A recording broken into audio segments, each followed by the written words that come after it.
we're recording. I think we're recording. Yeah, All I think right. we're recording.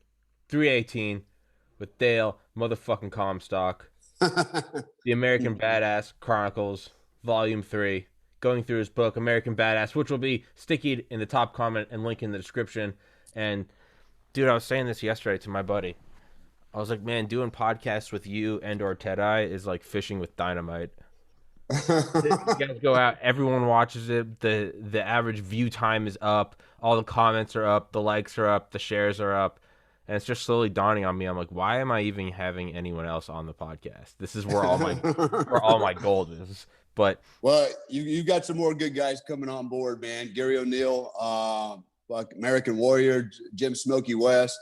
These are two badasses, man. yeah, And we talked about that last week, in the last podcast. And these guys were I had 6 mentors, as I mentioned, my father, my grandfather, my uncle. My military mentor was Gary O'Neill. mm-hmm. And then Jim West was my martial arts trainer, instructor, mentor for a long time. Still a good friend of mine. And then lastly, I mentioned David Fabricius. He's also a world-class coach, entrepreneur, and things like. I learned a lot about business from this guy. So, but Gary and Jim right are up there, man. They really are. They literally are two badasses that you don't ever want to get in a fight with. Even at their age now, they will freaking hand you your ass, man. Pretty amazing guys. So they got some great stories, dude. Great story. In fact, it'd be awesome if you can get them on at the same time and tell some of their stories. Oh my God, man. I mean, holy Jesus. Not the guys you want to meet in a fight for sure. Yeah, So, anyways, I've wanted to link up. I've wanted to link up other guests whose like paths have crossed, and it's always difficult. But like I don't know if I could get him to do it. But one I've wanted to do was obviously you were in Operation Acid Gambit, right? You're the door breacher at Modelo Prison to get CIA agent Kurt Muse. But obviously y'all's ride is 160th SOAR, and I've had on Mike Durant, 160th SOAR, and he was in Operation Acid Gambit. Granted, he flew the Blackhawks, and you guys took like the Little Birds. So right. But yeah, we had a couple Blackhawks in the formation, command and control, the C3 birds. So yeah. Oh yeah, I just thought that would be cool. Like 30 years later, you get a couple guys from the same operation. I always thought that would be. Yeah, I tried to do it with the Apollo moonwalkers. I was like, oh, I got one. I'm gonna get another guy that's walked on the moon, and their agents were just like, no. And I was like, okay. Like, really? Yeah. I was like, fuck. I mean, dude, these guys do like $100,000 keynote speaks, and I'm really, like, yeah. No shit. They walked on the moon. Yeah. So what? I can do the moonwalk. Yeah. So what? I can do the moonwalk. Dale Comstock, Sunday, January 17th. 10:06. You walked on the moon, so what, dude? Goddamn, if you know where I've walked, man, I've walked some crazy places, So Dale's like, I can clear a room in under a second.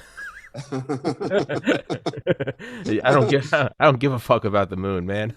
I can take down. I did the long walk for Delta Selection, man. There ain't too many guys that was able to do that. I can tell you that. Jesus Christ, that's a hell of a walk.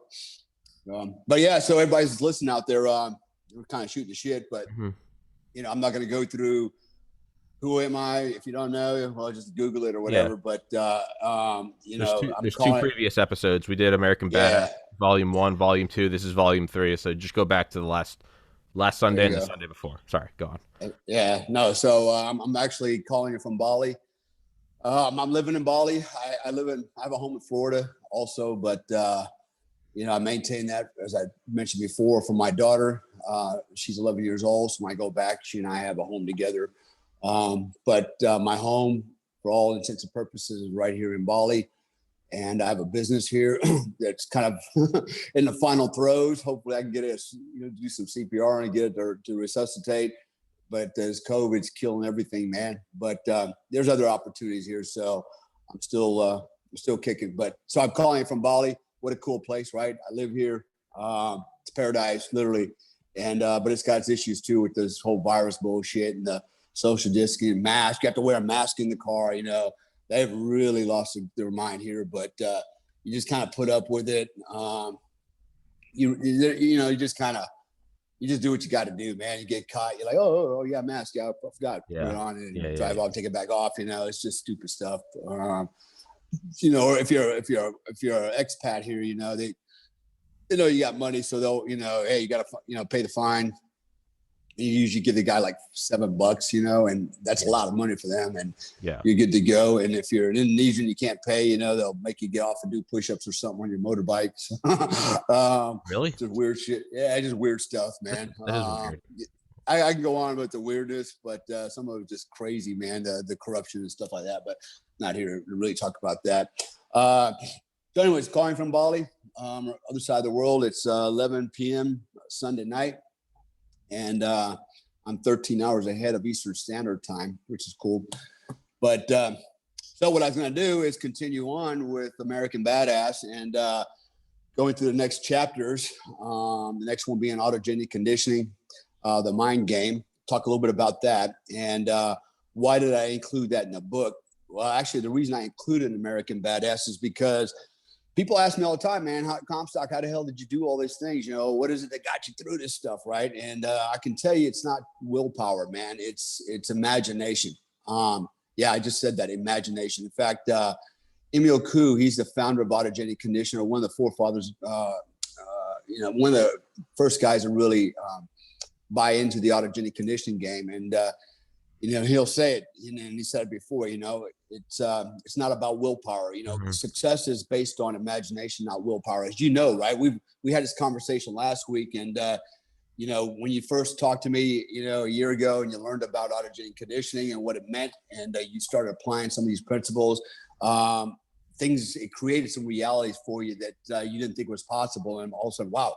It came about. So for everyone listening, sorry to interrupt, Dale, but that is something I have to tell is last March. So learning about that, and I've been meditating since 2008, but last March I remember reading Dale's book, and he was talking about autogenic, and I won't spoil it, but went into where, in short, you don't tell yourself what your goal is. You choose your goal, but then you tell yourself you already have it. And again, if anyone else tells me this, I'd be like, that's great. Like, pass me the bong. What are you smoking? But when there's something like you, and I'm like, there's clearly, you know, you're a no bullshit guy. You're in Delta. It's okay. Let's put it to work. So one thing I started doing is like, okay, you know, a year ago, January last year. So March last year, 2020, 29 at the time, still living at home. But I was like, living at home, working at a liquor store, and I was like, I want this podcast to work. I was like, what do I want? Like, what would be enough to move out, to pay for my own health insurance, auto insurance, and everything? And I was like, I need to make anywhere from like 75 to 100K. And I was like, that seems impossible because I'm making like $200 a week at a liquor store. But in your book, you go, don't look, George S. Patton, don't tell people how to do a goal. Tell them what goal you want and let them surprise you with their ingenuity.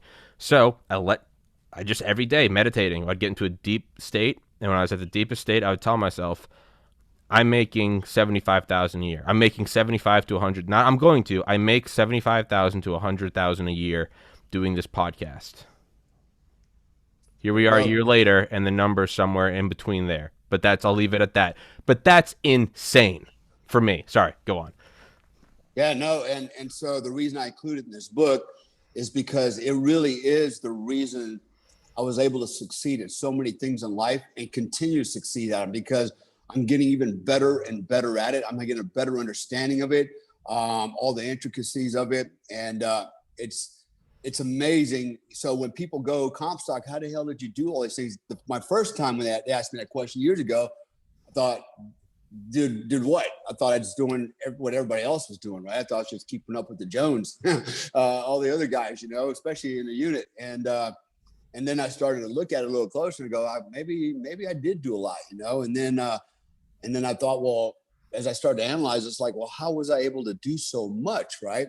And for example, I give you one example, man. Towards the end of my career, about 3/4 of the way through, actually, I was in 3rd Special Forces Group, and I was a team sergeant on an A team. And I was married with 3 kids. I had a part-time business. I'm a full-time Green Beret. I was a professional boxer and a full-time college student, literally a full-time college student. I went to night school, logged in a lot of hours, and you know, and that seems like, so some people, I was like, man, it's a lot of shit to do, you know, to be a Green Beret and a professional boxer, Not just a professional boxer, but studying martial arts 3-4 nights a week, training 2 to 3 hours a night. You know, raising a family, taking care of my wife, and all the things I had to do. You know, it's you know, for me, it just seemed like, you know, that's just normal. Probably everybody does that. And now I look back, it's like, nah, it's probably not normal. And not everybody does that, but everybody could do that. And the reason they can't do that is because they have limiting thoughts, right? So I'm just a high achiever. And, you know, once I set my mind on something and I want it, I imagine it, I was like, man, I can taste it, I can feel it, you know, then there's nothing stopping me. So I'm going to kind of go through this autogenic conditioning piece of it real quick, because it's kind of to me, it's in a lot of ways, it's what laid the basis for my success, right? I can tell you, had I not understood this or realized what was going on, my life would probably be very different. And I will also tell you, most people, 99.99% of people out there have no idea what this is or how it works or that it's a thing. In fact, they'll roll their eyes when you talk about it, like, you know, it's some psychobabble, hocus pocus stuff, but, you know, right. But, it's real. Yeah. And so, I want to actually, so you said something a minute ago that I wanted to, it basically spurred a thought, and I just want to throw it out there real quick. So, I do leadership coaching, not just leadership, performance coaching, right? Called optimal performance coaching. And I talk about a lot of things. I talk about autogenic conditioning. It's really central to my coaching program.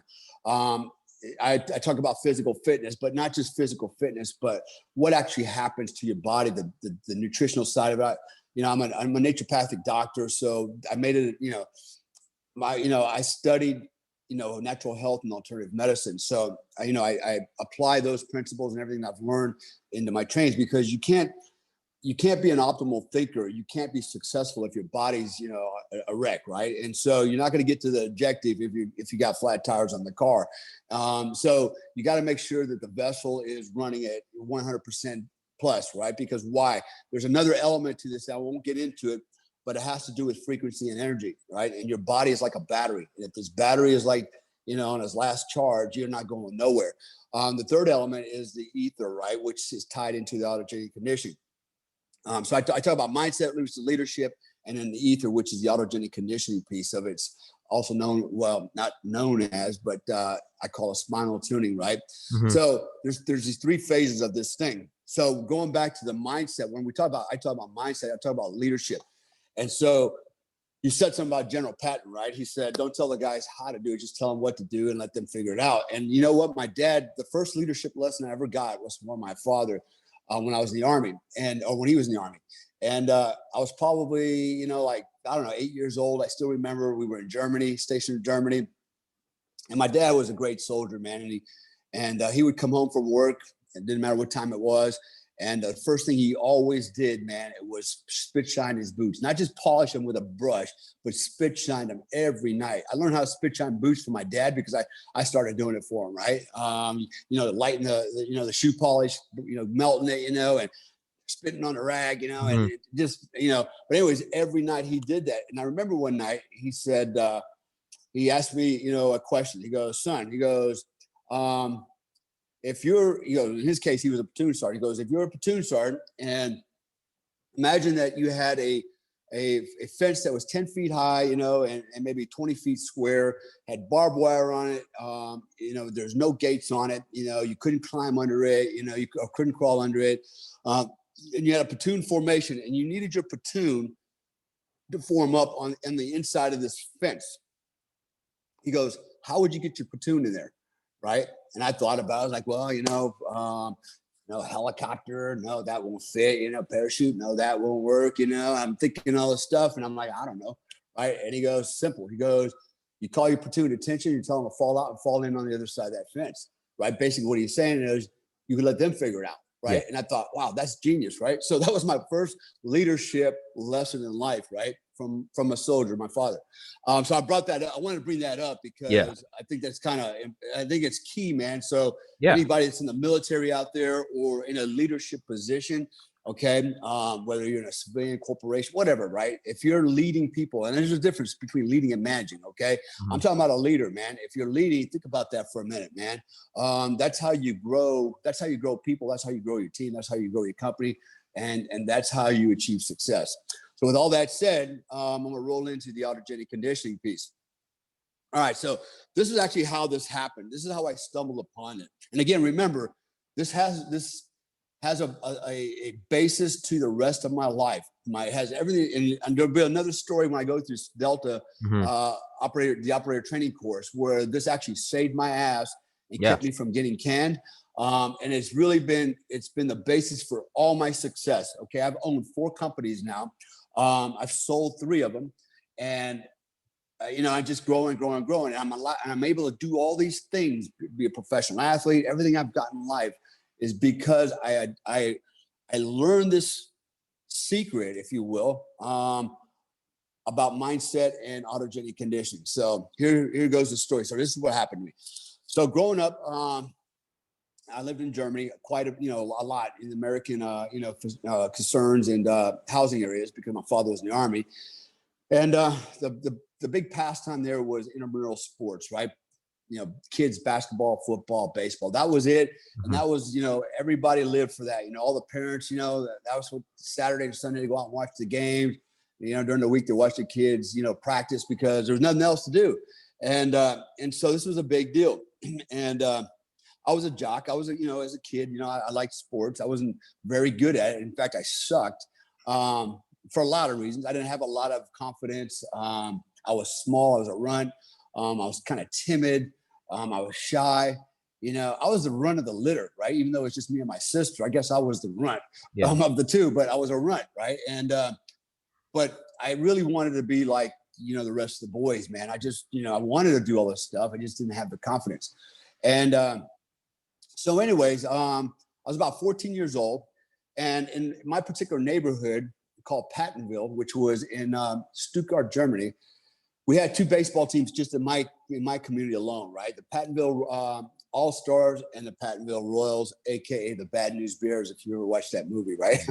And we were the Bad News Bears. And why were we the Bad News Bears? Because there was one coach who's been there for a while, right? So he knew who all the good players were, all the good kids were. So when it came time to picking teams, he got all the good guys. And my coach was the new guy in town, and he didn't know. And he just, he picked the leftovers, which was guys like me, which was like really bad.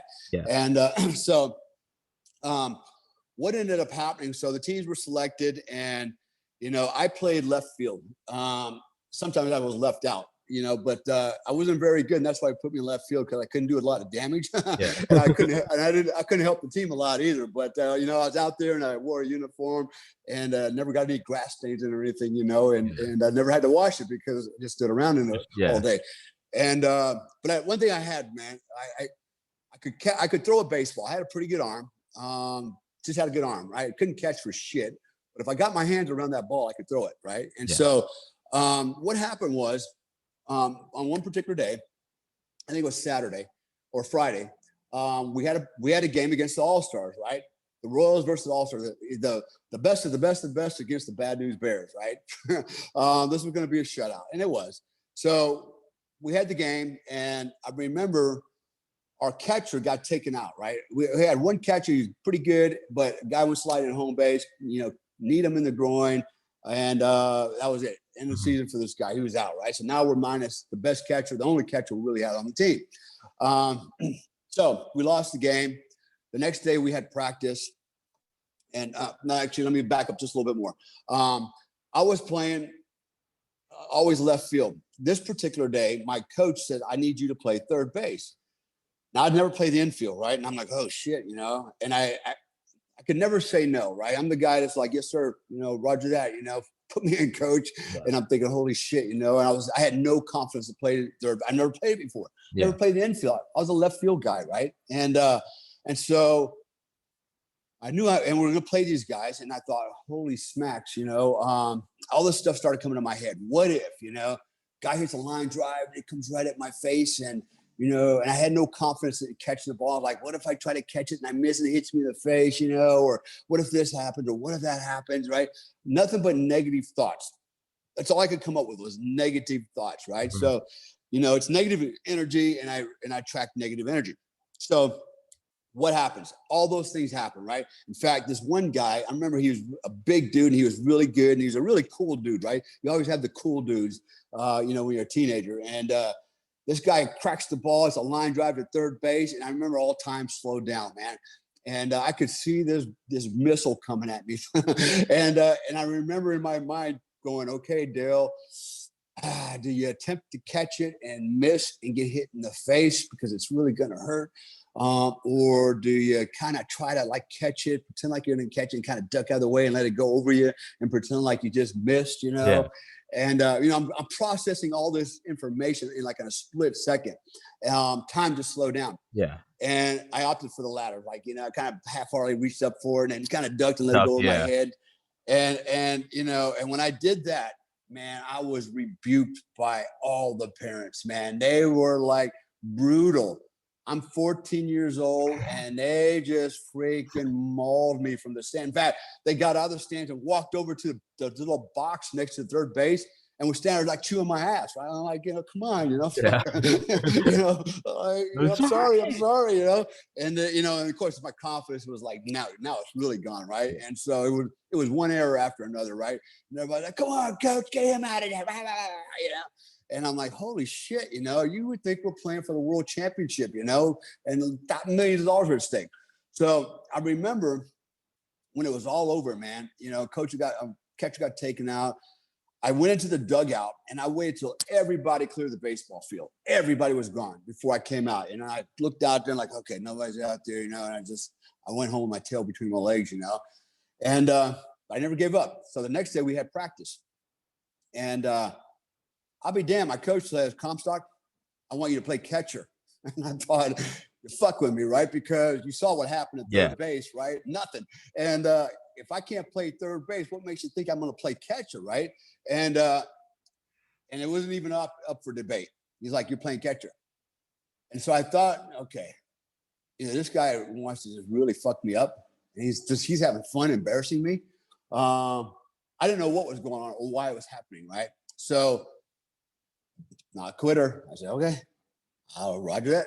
Put me in, coach, right? So I had about 30 minutes of practice before it got too dark to do any more. And, I'm getting all this input. I'm like really nervous, like, good Lord, I'm going to be catcher, guys swing at the ball and shit's going to happen really fast. And all the actions are going to be at home plate, and everybody's giving me, instructions and advice. Hey man, do this when this happens, do that when this happens. It was sensory overload. Right. And I'm not doing good, right? The balls are coming. I'm kind of like missing, and it's hitting me in the chest and the face. I'm like, oh shit, but we're too deep. We're too far into this to make any adjustments. We got another game tomorrow in the morning with the All-Stars again. And so it's too late, man. You're it. Right? Yeah. I'm like, God damn it, man. So I remember walking home that night in the dark, and I'm thinking, what did I just sign up for, right? And so I started thinking, well, what if I just don't show up tomorrow? They got to replace me, right? And I'll pretend like I'm sick, right? So I'm thinking all this shit, right? And then I'm thinking, nah, can't do that, man. I'm a team player, counting on me, and I'm not a quitter, right? But I thought about it, and I just couldn't bring myself to do it. So I go home, and I'm in full panic mode, man. And it was about 7 p.m. in the evening. This is Germany, and it got dark pretty early, springtime. And I go to bed, and I still remember, I had a little boom box because those were really popular back then. Mine was an Iowa, AIWA, had the little dual speakers on it, got it for Christmas, and had my cassette in there with my jams and my little headphone. And I laid in bed all night long listening to the same song called Daz, Daz, Disco Daz by the Barcades. Right? And I never forgot that song. I love that song, right? And so I laid in bed for hours, hours and hours and hours. And all I did was in my mind visualize playing catcher. I saw myself catching every ball. And if I couldn't catch it, I saw myself stopping it with the chest plate. God damn it, I stopped it with my face that's what it took, but there's no way it's going to get behind me. Yeah. I saw myself making double plays, triple plays. I saw myself throwing dudes out. I just saw myself not making any errors. And I in my mind, I visualized every contingency, every possibility, and I saw myself acting on it to the point where I could feel the ball in my hand. I could feel the thread. I could feel the impact of my catcher's mitt. I could feel everything like it's actually happening, right? The sunny day, the breeze, the crowd behind me talking, blah, blah, blah, blah, blah, get that guy out of there. I could hear it all, right? Yeah. And so I did this for hours and hours and hours. And at some point, I finally fell asleep. And I woke up. It was about 7 a.m. in the morning. And got up, got dressed, got my gear, and I walked to the baseball field. And I never forget the morning, too. It was a spring morning, sunny, a lot of dew on the grass, clover leaves and stuff. My shoes were getting wet as I'm walking. And I remember just walking, and I had this sense of calm about me. I was very sedate, very at ease, wasn't panicked, wasn't nervous, wasn't scared, wasn't overexcited. I was just like, very level, right? And it was a weird feeling, but I do remember it. And I show up at the baseball field, and I'm still very kind of stoic. And but I'm mission focused though. I'm focused, but I'm real cool. And my coach was like, Comstock, jock up, get out there, start practicing with the pitcher, right? And I'm, yes sir, I'm putting it on, And all of a sudden, then it happens, right? Here comes the parents. They see me putting the catcher's gear on, and they're like, "What the hell, coach?" Right? And like a bunch of hyenas, man. They're all over me. Yeah. And they're not even, they're not even being discreet about it, man. They're just openly calling me a shithead, Yeah, exactly. And I'm like, damn, man. And my coach. So my coach taught me a second leadership example of my life, right? He stood between me and them. And he's like, you know what? He goes, I'm the coach. He goes, I decide who plays, when they play, where they play, how long they play. He goes, that's what I do. He goes, if you guys want to coach, be my guest. Otherwise, go back to the bleachers, sit down and enjoy the game and leave my players alone. Right? And I'm like, damn. And they were like, they all stormed off. Right. And, but I remember watching them stand up to these parents. Right. And I'm like, wow. Very cool, right? He had my back. And so I'm practicing and game starts, and then make a really long story short, everything I imagined in that night, visualized, happened. I made double plays and triple plays by myself. I was a one-man baseball team. Not one ball got past me ever. Never got past me. I mean, there were dirt balls. I'd stop them with my legs, my balls, if that's what it took, my chest, my face. But they were nothing's getting behind me. I was catching pop flies, double play, hitting dudes out on second base, third base. I was a one-man baseball team. 0 errors, man. 0 errors. And when the game was over, I was awarded the game ball as the most valuable player of the game. It was amazing, right? It's like I was the MVP. I was a one man. I didn't need the rest of the team. I got this, man. You guys just go sit down. Yeah. And I mean, that's what it was like, right? And I played catcher from that point on. Right? I mean, I just smoked it, right? And so I walked away from that day thinking, wow, how did that happen? I went from 0 to hero. I went from a guy with no confidence yesterday, total failure, total dumbass playing. I mean, just a total fuck up. And today, I'm like the freaking most valuable player. And from there on, I'll kick some ass as a catcher. And so what happened? And I thought about it, and I didn't forget the lesson. The lesson was I focused. Yeah. And I didn't just focus, man. I felt it in the here and now, like it's actually happening, man. Actually happening. And so that was a very important lesson for me in my teenage years. And I didn't know it had a name. I didn't know it was a thing. Nobody ever talked about that. It was like, and if I brought it to someone, like they rolled their eyes like, yeah, whatever. Yeah. Right? They made all kinds of other reasons for it, and it didn't make, none of those reasons made any sense, right? It had nothing to do with determination or willpower. Had everything to do with what did I imagine? What did I believe and dream and feel, right? Like it's actually happening. I wanted to inject my own story, because clearly I haven't either. Yeah, go for it. I have to make this about me. But it's back before I knew it had a name, but I still meditated every day. Obviously, I've talked about it all the time. I graduated the University of Georgia in 2013. I was pre-med, I was a straight A student, but I studied for the MCAT, the Medical College Admissions Test, for 9 months. And like that, you want to get into like the 50th or 60th percentile. And I'd been studying for 9 months, but I was like, I want to get, and I couldn't do it for 9 months. I just couldn't get past like 50th or 60th percentile, which is enough to maybe get in. But I was like, I want to blow this away. And I remember what I finally started doing in the last week, so studying from September 2012 to May 2013. I remember the last week, it was kind of like what you did. I didn't know there was a name for it. But what I did is I just started sitting down. I was like, I know the material. Like, I'm not going to learn it anymore. I know the material. And I would just meditate and I would really just focus on it. And I'll be like, I know what it's like. It comes up on the computer. I know there's a timer for each section. You got the writing comprehension. You got biology. You got physical sciences. I know there's 52 questions per section. I know I have 52 minutes. And then I cut it out and I had everything. And I was like, you know the material. The only thing that's going to change now is mindset. And I would just go through in my head. I'll be like, you know what it's like to get an A on a test. Like, I know that feeling of getting an A on an organic chemistry test. And I'd be like, take that and just apply it to the MCAT. Stop building it up as this monster. And I was like, what is it going to be? I'm going to get my test scores back. I'm going to look at it on my phone. I'm going to freak out. I'm going to call my mom. My dad's going to be proud. My mom's going to be crying. My other pre-med friends, they're going to be like, fuck yeah, you killed it. I'm going to go get drunk as fuck that night. Like, I'm going to get so drunk I throw up on myself. And I was like, I'm just going to go do it. And I remember the morning of the MCAT, I still remember it, May 30th, May 30th, 2013. I remember the morning of waking up and going to take it. But I still remember that morning, like you're saying, I can't remember another morning in my life or a day in my life. I mean, it must be that peace you have when you're going to like death row. Because it's what you're talking about. Just peace, not excited, I was just like, I got this. I was like, it wasn't a matter of if. I was like, it's over. I've got it. Scored in the 95.6 percentile, right? Yeah. So scored in the top 4 percentile. But I didn't know there was a name for it. This was 7 years ago. But to what you're saying, is it worked?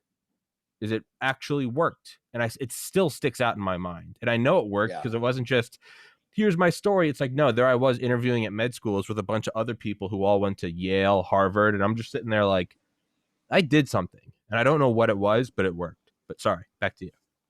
No, and so I'm going to talk about this more later on where, when I went through Delta selection, I made it to the unit. I made it through the operator training course. I almost failed out of the course.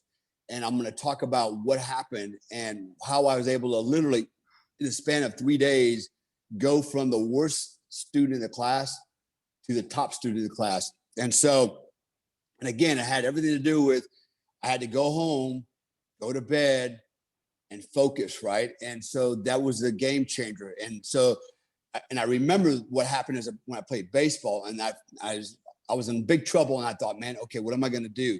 I know what I can do. I'll do the same thing I did when I played baseball. I'll do the same thing for this.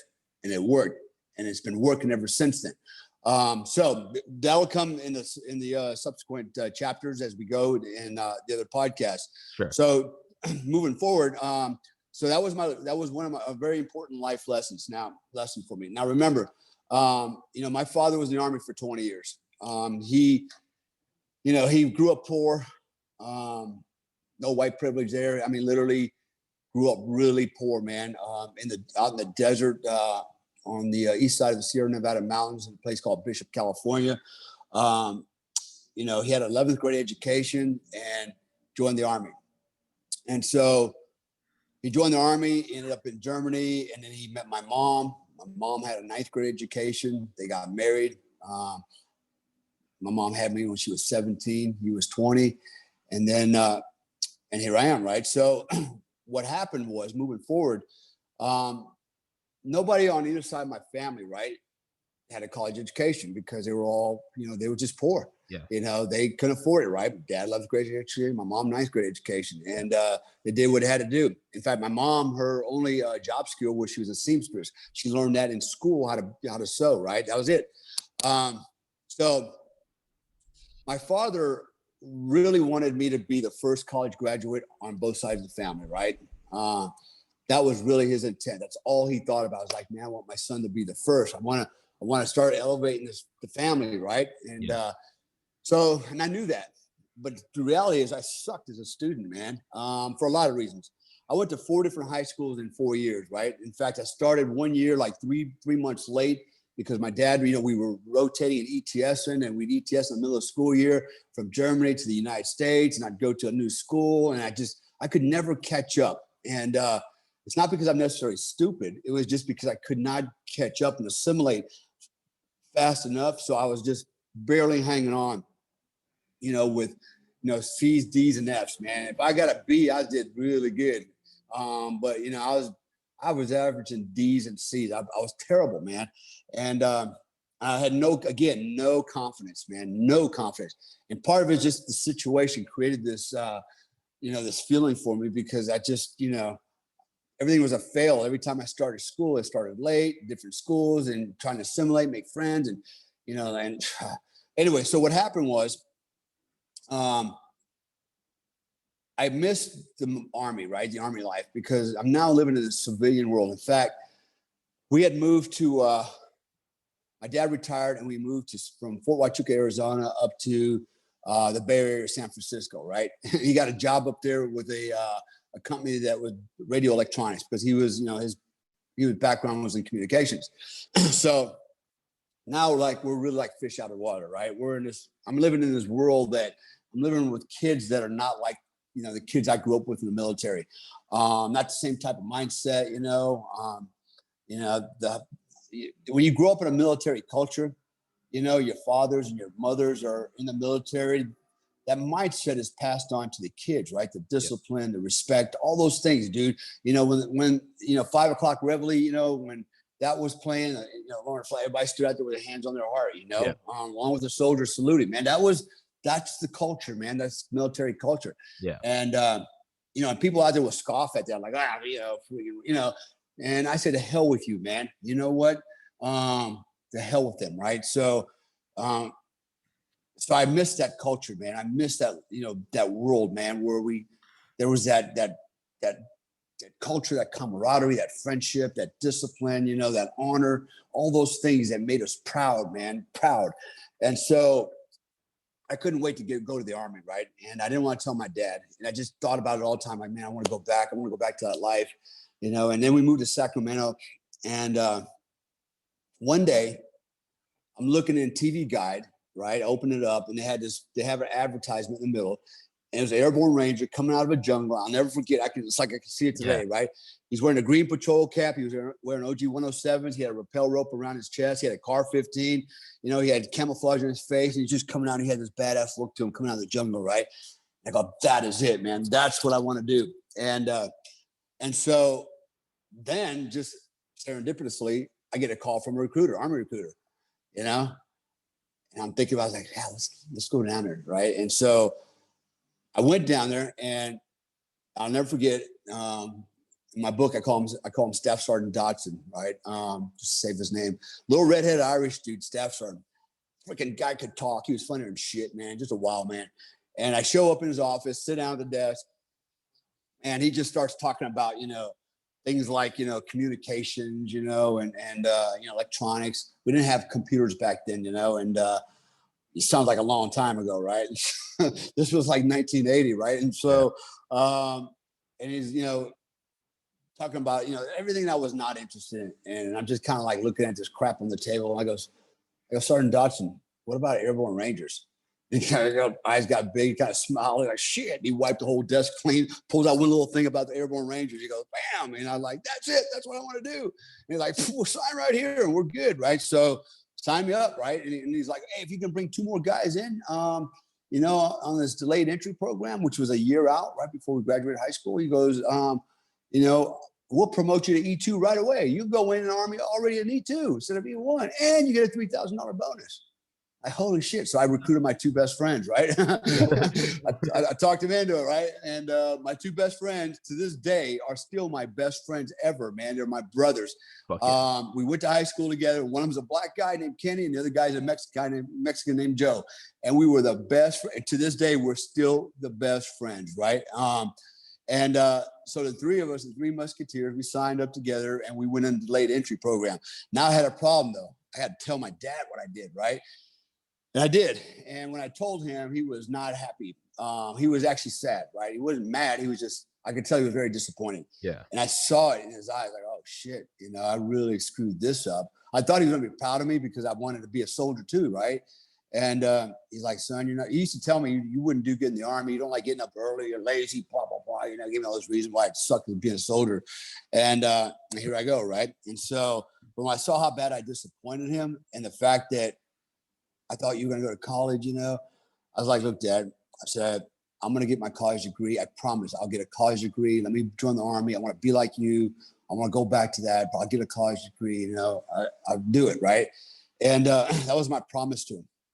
So the year went by, and, you know, I went in and, you know, and actually all three of us went in and so we're supposed to go to Ranger School. Well, that somehow didn't happen. Like, oh, by the way, you know, no, we can't send to Ranger School. There's been a change, you know, for no slots. Just go to the 82nd Airborne Division. When you report to your company, tell the sergeant major you want to go to Ranger School, and you just, you know, take care of it real quick, and you can go to Ranger School, no problem. It's that easy, right? Yeah, right. Bullshit. So, you know, like, oh, okay. You know, we'll do it. So yeah, that never materialized. You go, hey, gotta go to Ranger School. Like, fuck you. There's like 1,000 guys in front of you. You know, you're not going nowhere. It's like, you know, okay. I keep digging them foxholes deeper, right? Yeah. And like, oh, yes, sir. I used to watch you as a kid play baseball. You suck. You're like, fuck. So yeah, so anyways, ended up in 82nd. I was in an infantry company, 2nd Battalion, 325th Airborne Infantry. And then we had a really good company. Actually, we had a great platoon. Our platoon won the what they call the annual RTEP every year, which was there's 15,000 paratroopers. Not all of them are infantry, but most good. You had 3 brigades of infantry, and they would test us right in the field, test our maneuverability, you know, and you know all our combat skills, you know, and then they would designate, you know, the platoon, one platoon as the best platoon in 82nd. It just happened to be my platoon, right? Which is pretty cool. And so we were the, you know, the best of the freaking dumbest, right? I mean, when I say that, I mean, that's all we did is dig foxholes and shoot things, right? And get shot at. That was our job. And so we got designated as, at the time, General Lindsay, he was the airborne commander, said, I want to start the alert program again, right? Just like in Vietnam. And so he took my platoon because it was the best of the best of the best. And we became the 82nd Airborne Division Long Range Reconnaissance Platoon. And we were now attached to the 313th Military Intelligence Battalion. And so after my first year in the infantry, I spent the next 3 years in 82 in the LRPs. And then it was time to ETS, right? So I'm coming up on the age of 22. I'm married to my first wife. And I had many of those, but it was my first one. And we had my baby girl, right? Yeah. Which is crazy because she's 36 years old now. And so, so I'm at this crossroad. I'm like, what do? Do I stay in or do I get out? Because, you know, this digging foxhole stuff's just not that exciting. And, you know, and carrying a rucksack around all the time. And I just felt like I wasn't being challenged and I wanted to do more. And I just didn't see where that was going to happen. And so it actually kind of made me want to get out of the Army because it had a negative impact on me. So I remember thinking, you know, maybe I should get out, go back to the civilian world, you know, and do something cool there, you know. And then now backing up just a little bit, probably about a year earlier, we went to Britain, to England, and we trained. My platoon trained with the 22 SAS. Their long range reconnaissance patrols, right out at Hereford, England. And they showed us their video of their selection process, which is where the Delta Force selection process basically derived from. And I remember, you know, they go, okay, you know, we had like 50 candidates started, you know, and as the course goes along, you know, candidates, you know, they don't make it and they put little red X's on their faces. And then at the end, there was like 2 of them left, like, damn, you know, freaking, you know, anyway, so I thought, man, that's pretty awesome, you know. And they showed them, you know, humping through the what we call the Brecon Beacons, you know, the mountains and stuff. It's cold weather, you know, and wow, that's pretty cool. But I didn't think that was gonna, you know, okay, that's Britain though. So, but then about a few months later, we got back. Now I remember my platoon. We were out in the field, and on Fort Bragg, out in the middle of nowhere, out in the woods, just way out in the woods. And the sun was just coming up, and we were called stand to, right? So what you do is right before at dawn, before the sun's up and the first light comes up, we call it before morning nautical light, twilight, right? And so anyways, as it starts getting light, you have to be up, stand to, right? Because if the enemy's going to attack, that's a good time to attack, right? While you're still sleeping and shit, they can kind of see what's going on and they get the jump on it, right? And so this goes way, way back to, the Civil War and probably beyond that, right? It's just military strategy, And so it was doctrine. And so we're laying there that morning, I remember, in a little perimeter. And you're freezing, you're soaking wet, and standing to, for an imaginary, adversary that's not out there, but pretend like he is out there. And I'm laying there with the guy next to me, pointing my gun in the woods, and can't wait to go back to sleep or eat my sea ration. And all of a sudden I see this dude running across the perimeter in civilian clothes, right? He's wearing blue jeans, jungle boots. He had on like what do you call it? Like a flannel shirt, right? And he had a rucksack on his back. He had long black hair, big bushy mustache. And we're in the middle of nowhere. We're way out on Bragg, man. And I see this guy running through the freaking woods, man. And I looked at the guy and I said, what the hell, man? Who is that guy? Who is this, man? Right? It's like, it was like spotting like spotting Bigfoot, right? And so he goes, you don't know who that is? I'm like, no. And it was almost like he didn't want to talk too loud because if he spoke too loud, something bad would happen to us, right? It's like, you don't know who that is? But no, he goes, that's one of those Delta Force guys. I go, Delta Force? Who the hell is Delta Force? What are you talking about, right? And so he proceeded to tell me a little bit about it. I'm like, really? I didn't know that existed. And then I remembered that kind of sounds like the SAS guys, right? Mm-hmm. And then I became more intrigued by that. Much more intrigued. Now, I always told my father that I wanted to go to Special Forces, be a Green Beret, right? I said that was really my objective, but it didn't look like I was going to get out of the 82nd. It just didn't look like it was going to happen. And then right before I ETS, I remember I called my mom. I said, Mom, my time is almost up, and I was wondering, I got my wife and my little baby girl. I was thinking, maybe we can come home and live with you for a little while until we get on my feet, get a job, and move on, right? And I remember my mom, man, her answer was no, not no, but hell no. And I'm like, whoa, I wasn't expecting that. I thought come home. So she's like, no, don't you dare come back here. Don't you be bringing some woman and a kid too. Yeah. Holy shit, right? So now I realize I ain't got nowhere to go. But stay here. Well, I just happened to get a recruitment letter from Delta Force saying that I was eligible to come out and apply, right, to try out, right? And so everybody thinks because they get the letter, Delta Force wanted me, they sent me a letter, but I didn't, I had better things to do. Right? It's all bullshit, right? Yeah. It's just what they did was they screen all the records in the military, right? And they have a minimal requirement that you have to meet, right? And it's a lot, and it's minimal age, UCMJ, action against you ever, certain GT scores. There's all kinds of stuff they look at, right? And if you meet the threshold, they send you a letter, say, hey, you're welcome to come out and put in an application, right? And the application process is basically background checks, actually a psych evaluation, physical fitness test, a bunch of other stuff. So I'm thinking, well, damn, if I got to stay in the Army, man, I might as well go for the gusto, right? Yeah. I mean, I'm just going to go to the top, right? Yeah. And be the best of the best of the best. So, and so I decided, okay, I'm going to re-enlist and I'm going to go to Delta. That's what I'm going to do. Knowing that my chances of making it was like 0, right? Why? Because I was young. The average age was 33 at the time. I'm 22, just going on 23. 22 was a minimum age, right? I just made the cutoff. I had the minimum rank, minimum cutoff, minimum everything. And the odds of me making it was almost 0, right? Because I didn't have the experience like all the other guys who were going to go there. These other guys were going to be, they've been around for a while. They're Rangers, Green Berets, And so I decided I'm going to do it. If I'm re-enlisting, that's what I'm going to do. And so I went to the application process, went through all that, and then lo and behold, wasn't too long after all the background checks were done, they're like, hey, well, you're eligible to come to assessment and selection, right? Like the next step, right? And so, okay, cool. So So at that time, right before, I trained like a madman too. Trained like a madman. Now, what most people don't know, and most people don't make selection the first time. I didn't make it the first time. Okay. I made it right up to the last damn day. And there's a reason I didn't make it.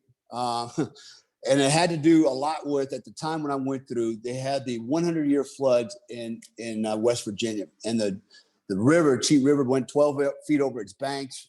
Everything was underwater. Everything was lost. And basically, I was swimming through selection. I wasn't walking through it no more. And the attrition rate was super high. And I made it right up to the last day, and I got pulled as what they call a time standard. I just couldn't swim fast enough, I guess. And I remember really being disappointed. Like, damn. And what that meant was I'm going to go back to the 82nd to the Lerps, and continue to dig foxholes and shit. So I remember when I sat on the board at the exit brief with the commander, he's like, "Attaboy, you did a good job, blah, blah, blah, and, thanks for coming up, And I was like, "You got any questions?" I go, "Yes, sir. Can I try it again? I'd like to try it again." He goes, "Yeah, you can try it again." He goes, "I'm going to recommend you get to try it again because you didn't quit and, you got hard. But," he goes, I'm going to suggest that, you give yourself a few years, go be a Green Beret, be a Ranger, get some time under your belt, get some miles under your boots. And then, write me a letter and I'll consider bringing you back to let you try it out again." And I remember sitting there thinking about that. And I'm like, what? Fuck that. Like, I'm not doing all that just to come back. I'm doing this now. Right. And that's what I'm thinking back in my mind. I'm like, yeah, watch me. Right. "Thanks a lot, sir. Yes, sir." And then I leave, knowing that's bullshit. I ain't doing it. So I waited. I waited till the next selection, right? A year later. And this time I knew what I was up against, right? I said, okay, this time there is no way, nothing's going to stop me. No floodwaters, nothing's going to stop me this time, right? And so I trained like a freaking madman. And I did. I trained for about 4 months straight. I mean, as hard as I could, 3 times a day. And I got a serious training regimen that I actually offer as part of my coaching program. There's a lot of guys in SF, or guys that want to go to SF or try out for Delta. I have a training program for them, the same one I went through that I did. I outlined it. What did I do? How did I do it? Diet, nutrition, and it's a solid program, right? And so now I'm getting orders again. I put my paperwork in, and they approved it, right? Like, oh, I'm in. And so the same time I got a letter, I got orders to PCS, basically a permanent change of station. I was supposed to leave Fort Bragg and go to Fort Polk, Louisiana, and be part of a mech unit there, right? Basically in the swamps of Louisiana. And that was going to happen like 2 days after I would have come back, complete a selection course, right? And I'm like, oh shit. So that meant I had to start clearing Fort Bragg, turn all my gear in. I had a house I bought. I got to rent, and I'm in a little house, but I bought it. I'm like, damn, what am I going to do with the house? I got to sell it, rent it. I had a lot of stuff to do, like in this much time. And that was going to really detract from everything. And so I decided, you know what? I am going to make it this time, come hell or high water. I'm going to make it, right? And I am not going to do one thing to prepare to PCS. Basically, I was going to roll the dice. If I didn't make it, I mean, I would have had to come back and jump through my ass, literally come back and report right to my next assignment without renting my house, selling my house, turning my gear, making any preparations. I would just walk by in my house, kiss my wife goodbye, and just kept on going, right? Isn't that Dude, Alexander the Great? Alexander the Great, if you want to take the island, burn your boat. Well, that's pretty much what happened, right? That's what I did. Island, burn your boat. Yeah. That's what I did, right? It was a huge risk. But I was like, you know what? There's no way I can fail. I wanted it so bad. I saw myself make it through the course. I saw myself being an operator. I saw myself living the lifestyle, doing those operator things, I just saw it, man. Yeah. And I remember one day I was humping down the road in my neighborhood with a rucksack on, and this guy rolls by me on a bicycle, and he's got a big bushy mustache, the hairdo going on. He's got the signature pager on his side, And he kind of rides back, he button hooks back around, comes back to me, he goes, "Hey man, are you getting ready for something?" I go, "Yep." He goes, "All right, man, good luck." He knew what I was doing. I knew who he was, right? Mm-hmm. I could just tell, right? And he knew too, right? So, and when I saw him, I go, "I want to be like that guy, man. You know, how cool is that shit?" And so I want the cool mustache too. So, anyways, so I went back and it was a Hail Mary play, and I tell you what, I smoked that course. There was 110 of us that started, 6 finished, and 3 of us got selected. I was the youngest guy ever in the ever. Yeah, at the time I was the youngest guy ever at the age of 23 to make it. The other 2 guys that made it were in their mid 30s. So, and they were Rangers, Green Berets, right? Yeah. So I made it, man, and I smoked it. You know, I was always the first one done, the first one at my RV, waiting for the next guy to come in. I know I could kind of gauge how well I'm doing. Mm-hmm. Now, did I have an advantage because I went through twice? I would argue no, because you don't get the same lanes. Everything's different. And the reality is you still got to walk those mountains.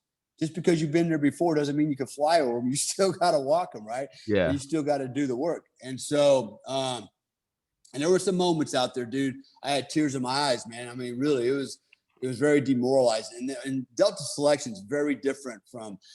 It's the most unique selection course in the world. Okay, people talk about Navy SEALs, Delta's force selection is an individual effort. Every candidate goes through selection, goes through by himself. He either succeeds or fails on his own merit. Yeah, and actually, all the pressure that he's under, he creates for himself. It's all psychological, right? Whereas when you go through, BUDS or, Ranger school or anything else, right? You're going through as a team and groups, and you can kind of draw energy and confidence and, and motivation from the other guys, and you kind of gauge who are you doing with somebody else. When you're in selection, you're all by yourself. You got day, you don't know when it's going to end. You don't know what the standard is. You have no idea how far I got to go. When's it going to be over? How many days? Every day you just do the best you can, because those are the words that you're left with before you leave. It's like, do the best you can. Like, what does that mean? It means do the best you can. Yeah. Fuck, the best I can is like wide open. But how long can I go wide open? Do the best you can. So, and he's good enough or it's not, right? So all the pressure you're under is on you create it, you're on yourself. And trust me, man, when you're under pressure like that, it's a matter of time physically when you break down and there's nothing left in the tank. It affects the psyche, and you literally see who you really are. And I can remember standing out in the woods by myself, looking at myself, crying, going, "You freaking pussy, man! Is this what you're all about? Is this what you want to be? Yeah, yeah, and you reach deep, and deep, man, really deep to make it through." And most guys just can't reach deep enough. That's why 3 of us got selected out of 110. And that happens twice a year, by the way. And they had selection courses where 1 guy made it. So anyways, again, this had a lot to do with the mindset piece of it, seeing the outcome. But anyways, I made it, right? And I dodged the Fort Polk bullet.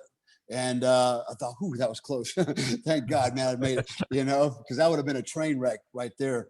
And so anyways, I made it through, and, and that's how I ended up in the organization, and became a life-changing event for me, And so, I spent almost 10 years over there. While I was there, I had an opportunity to go through the Special Force Qualification course, become a Green Beret. I did my time in the 82nd. So really for 20 years in the Army, I was either kicking indoors or humping a rucksack. And with the exception of about a year and a half, where I was the assistant ops NCO for 3rd Special Forces Group. So, looking at the time here, we're almost an hour into it. So I'm going to say, we can just jump to Sunday, man. I don't care. Yeah, I'm going to kind of recap it right here. Sure. And then, and when I'm looking at my notes here, actually my book, right? Yeah. There's a thing towards the end here, right? When I joined the Army, at the time, the Army motto was "Be all that you can be," right? Be all that you can be. That was the Army motto. And I actually live by that motto to this day. I still say that to myself. When I look at something that I want to do or I'm interested in, I tell myself, be all that you can be, do it. Mm-hmm. Right. And that gets me going, man. Be all that you can be. Are you being all that you can be? Right. And that's really important. And then later on in the Army, they changed it to the Army of One, mm-hmm. right? Which was, and the reason they changed it to Army of One, because they realized that, the new generation was actually very self-centered. It was all about what's in it for me. A different psyche, right? With the new, the new generation. And so they changed it to the Army of One, because you can go in the Army as one, and you get to do all this one-man army shit, and get all this stuff, and they found out that was not that didn't work out too good. Right. Had a different mindset. So I'm still stuck on the be all that you can be, mantra. And I still think about it, every day if I want to do something or I'm interested in something, it's like, be all that you can be, do it, man. Yeah. You only got so much time on the clock, man. And, use it up, man. Be all that you can be. Yeah. So anyways, that was kind of how I ended up in the Army. I ended up in the 82nd Airborne Division as a LRP. And then, I made that transition at that 4-year mark into the Delta Force. Now going back a little bit on the time in the 82nd, it was an important period, and for me, because being in the infantry, that was hard time. It was hard time. We'd go to the field for 6 weeks. Didn't matter what time of year it was. And we went out with minimal shit, man. You didn't bring a field jacket out. You had a sweater or a field jacket liner. You put on your uniform. That was it, man. You didn't bring a sleeping bag. We literally slept in wool blankets, right? You hump a wool blanket to the field and a poncho. And then they came out with poncho liners, right? Which is a nylon liner, which, they're actually pretty warm and they're very lightweight, but, a lot lighter than a wool blanket. But that was it, man, and you carried, sea rations in your back, cans of food, and, steel pots. And this was post-Vietnam era, not far behind it, In fact, my platoon sergeant, I remember, was Sergeant Wilson. Sergeant Wilson was with, I believe, the 1st of the 7th. Cav, and he looks like Sergeant Barnes from Platoon, right? Looked just like him, talked like him, everything. Yeah. Now that I look back, right? And so he was our platoon sergeant, and he is a Vietnam vet. And this guy was hardcore, man. He'd been there, done that, And I actually learned a lot of things from him. And there's some things that I actually apply today in my coaching program. Some of the things that he had taught us that were very unique, and I think it has a serious application into success and in this other space that I'm in when it comes to coaching. I'm going on my notes here, so I'm looking at a couple other things real fast. Yeah, so next week we're going to talk about Operation Urgent Fury, which was my first deployment, which was in Grenada, and how that's actually a funny story. And when I tell people the story, they're like, no way. And I'm like, yeah, way. I literally walked around the island by myself. I got dropped off in the middle of the night. Yeah. And so, anyway, so we'll pick it up from there, and then we'll continue to march. We'll go into, start talking a little bit more about selection, going through OTC. Yeah. And then my other experience with autogenic conditioning and OTC, and how Yosemite Sam. The lessons I learned from that baseball game carried over, 10,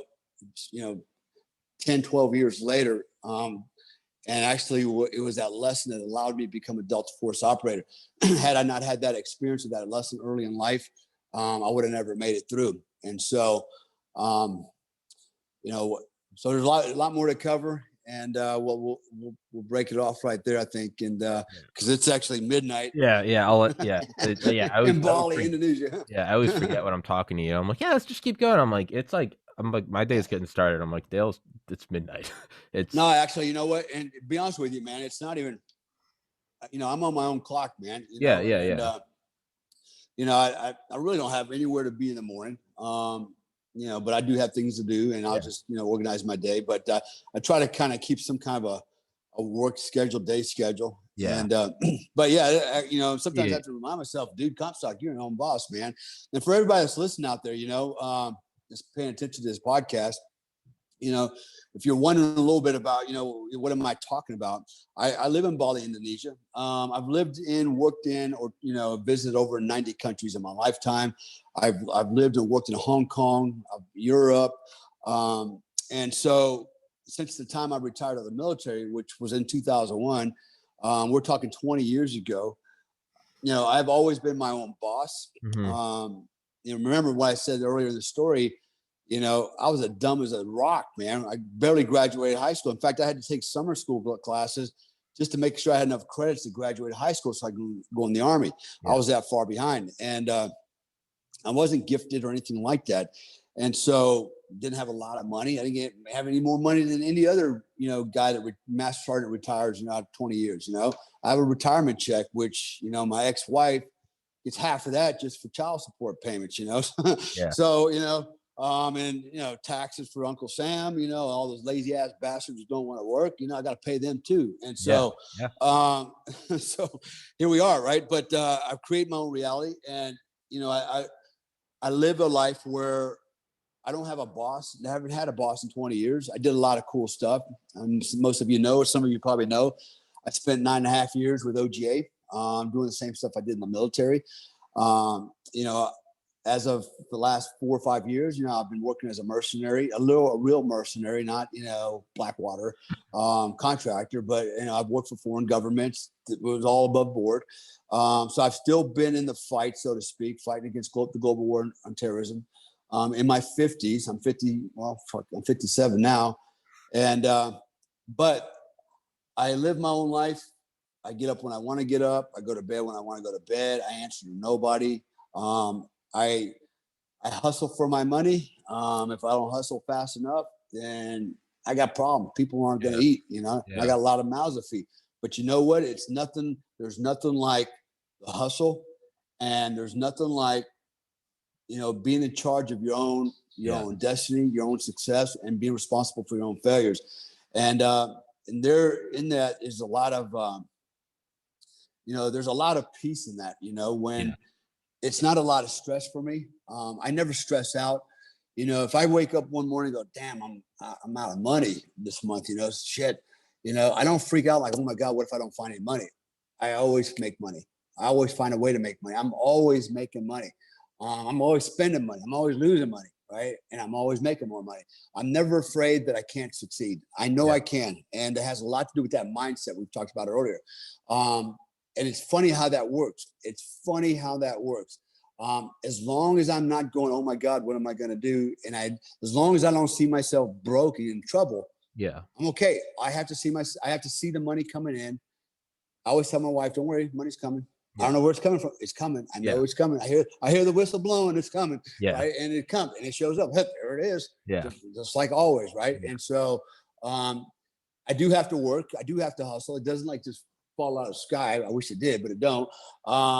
You know, I have to invoke what's called the law of action. Okay. One of the universal laws. I got to do something. And so I create my reality again. Right. I organize it and construct, you know, the life that I live in, you know, the times, the time management, the people around me. I organize everything in a way for success, right? And so it's a great feeling. Anybody can do it. And if you're listening to me out there, because I have a lot of coaching clients that come to me and go, dude, I'm in a bad place, you know. I'm in a job that sucks, or I just lost my job and, you know, I don't know what to do. And the first thing I always tell them is, you know, change your way of thinking. Stop thinking like that, right? Think positive, you know. And what does that mean? You know, it doesn't mean, well, you know, I'm gonna succeed. It's when I say think positive, I'm thinking about that positive imagination that you and I have talked about earlier, right? See the future the way you want it. See it and feel it like you're living it right now. And it will become so, right? But don't just sit around waiting for it to come to the door. Invoke the law of action, right? So that's part of my coaching program. So I guess that's kind of a plug for my coaching. I'm actually partners with Joe Tedai.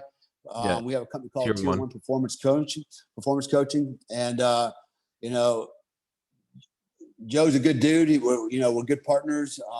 And, you know, there's guys out there that'll, you know, have thrown him under the bus falsely, wrongly. And I can honestly tell you that now, and I'm going to take the second here to explain it. explain that because I'm sure there's people out there going, Joe Tedeye. Joe and I have been downrange together. All right, slinging lead. So anybody that says he's stolen valor, it's all bullshit. Okay, we know where that started, where that stems from. Joe is very, very accomplished. All the things he said he's done, he's actually done. I have verified it myself. I've seen all the documentation, and because of the organization that he and I both work for, you don't get in until you pass the polygraph, and you don't get in until you go through a very arduous background investigation. It's probably harder than any military background investigation. Some would argue, well, it's the same thing. No, actually, it's not. Anyways, it's a level above. And he is legit. He is legit, and that's why we're partners. That's what I tell people is whenever anyone's like, Joe, I thought there was stolen valor. I thought there's like drama around that name. I always tell them this: the day after you and I did our first podcast, so March of last year, episode 50. Remember, you called me the next day, and one of the things you said, you're like, I want to have on my buddy Joe Tedeye. I never watched TV, so I had never seen this shit, so I didn't recognize the name. You were like, you may have heard that name, and I was like, no. You're like, there's like drama around that name, and I was like, okay. And I remember you said, Tom, I vouch for him. And to me, so whenever anything's ever come up, I always just say, I'm like, Dale Comstock. Oh yeah, no, I love it. He's my favorite guest. I'm like, Dale vouches for him, so I take that, and I don't need any more. So I respect you through and through. So when you say, Tom, I vouch for this guy, like I've been downrange with him, that's just my response to people. They're like, what do you think? I'm like, Dale's giving me the green light, and that's all I need. So, me and all my friends, who the most we've ever done is like shoot an airsoft gun. So when you're like, hey, I vouch for this guy, we've been downrange, like I've trusted him with my life, I'm like, that's all I need. Just game over. Like if my dad tells me, hey, I trust that guy, I'm like, my old man's not going to lie to me. The same thing with you. I'm like, Dale trusts him, and I'm like, it's done. That's it. I don't need any more. So go eat a dick, you dirty communists. Yeah. If you look at Joe's his resume, his bios, he's very well accomplished as well. Yeah. Absolutely. Together between the two of us, we feel like, there's a lot we can teach people, man. Not just about, rah, rah, rah, you can do this, look at me. It's more, I actually get into the science of it, deep into the science of it, as you know. We just talked about autogenic conditioning, and that is actually based on science. Yeah. In fact, Albert Einstein said the same thing. Success is about frequency. It's not about philosophy. Yeah. And I wholeheartedly believe that. So we have a program that centers on that, and we do train a lot of vets. I do it particularly, preparing them for special forces training, whatever the hell they want to do. I train a lot of cops. I train businessmen, bankers, other coaches, on and on and on. But at the end of the day, again, the message I guess I'm trying to put out there to everybody is, the world is what you make it, man. And you can do whatever you want to do if you can see it and feel it. It's yours, man. And what I'm doing right now, nobody invited me to come here to Bali. Actually, I was chasing my wife at the time, who was my girlfriend. I was chasing tail. That's how I ended up here. and after I showed up here, I'm like, hey, man, there might be some business opportunities here. Right? I did my so I did my analysis. I go, yeah, I could do something here, and if you think about it, here I am, American. There's not many of us here, in fact, in Indonesia. And it's a Muslim country. It's about 97% Muslim. And I show up here and go, I think I can do something here. I'll figure it out, right? And so here I am. I'm in Bali. I got a security company, got my office. I deploy canines, right, for hotels and and other venues. And I do some really cool stuff here. And if I can do that, anybody can do that. Remember, my dad had 11th grade education, my mom had a 9th grade education, and I was a CDF student. Yeah. I'm not gifted, but I worked hard, and all, FYI, in the Army, I started out with telling the story about my father wanted me to go to college. Well, I got my bachelor's and my master's degree while in the Army, while a Green Beret and a Delta Force operator, while an infantryman, kicking indoors, carrying a rucksack. I got my master's degree and my bachelor's degree. I got my doctorate a few years later, working for OGA, downrange. I earned my entire doctorate downrange in combat. Okay, if I wasn't out putting holes in people or lifting weights or sleeping, I was studying. And I managed to pull off a doctorate in 17 months, right? So, It's what you put into it, man. You know. Comstock, the And American badass. Jesus all right. Christ. Anyway, yeah, Well, we'll leave it there, man. yeah. Well, but we'll leave it there. But I mean, I just real quick, last like 30 seconds. But that's what I always get back to. So when I talk to people about autogenic conditioning, and I'm like, I've been meditating my whole life. I didn't know there was a name for it. They're like, where are you getting this from?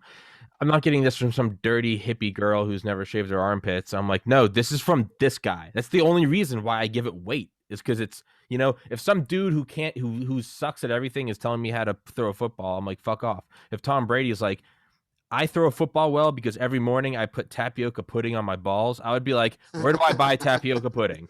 Because you have 9 Super Bowl appearances and 6 wins. Where I'll go buy a gallon of tapioca pudding. Everyone's like, why are you doing that? And I'm like, because he did it. So fuck off. So that's how right. I look at it. Not saying That's that you're right. saying put tapioca pudding on my balls, but, you know, autogenic conditioning. Also, I never in my life once thought that I would be talking to a guy from Delta Force about putting tapioca pudding on my balls. So, you know what? Life is full of surprises. Dale Comstock, same time next week, 10 a.m. Eastern time on Sunday. I guess that will be the 24th. And yeah, we'll get into the next chapter. All right. Our Cool, brother. man. Stay See you safe. then. Thank you. God bless too. America. Bye-bye. Stay safe, everybody.